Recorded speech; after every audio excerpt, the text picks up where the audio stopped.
একজন ভক্ত মহারাজজির কাছে প্রশ্ন করেছে, স্টেপ বাই স্টেপ বলুন যাতে আমার মন শান্ত হয়ে যায়। মহারাজজি বলছেন, স্টেপ বাই স্টেপ যদি চলতে চাও তাহলে প্রথমে ভোজন শুদ্ধ করো।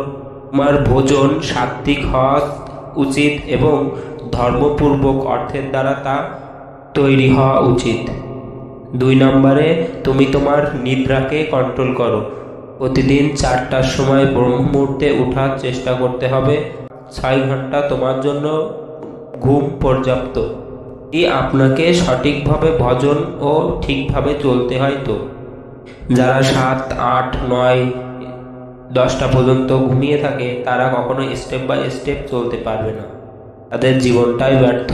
তোমার জিহ্বাকে সামলাতে হবে, প্রত্যেক সময় নাম জপ করার চেষ্টা করো এবং উচিত মৌনতা ধারণ করো। যদি কারোর কথার উত্তর দিতে হয় তাহলে উচিত বাক্য দ্বারা তার উত্তর দাও, ব্যর্থ বাক্য নষ্ট করা চলবে না। ভক্তি হয় পবিত্র ইন্দ্রিয় দ্বারা।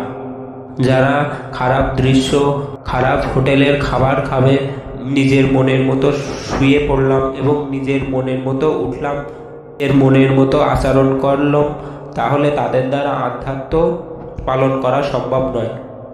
প্রথমে শ্রবণ ইন্দ্রিয়কে ঠিক করো, নেত্র ইন্দ্রিয়কে ঠিক করো, জিহ্বা ইন্দ্রিয়কে ঠিক করো, নিজের নিদ্রাকে ঠিক করো এবং ভোজনকে ঠিক করো।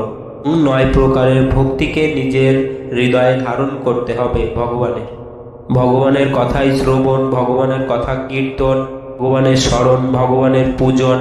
ভগবানই আমাদের বন্ধু, ভগবানই আমাদের স্বামী অর্থাৎ মালিক।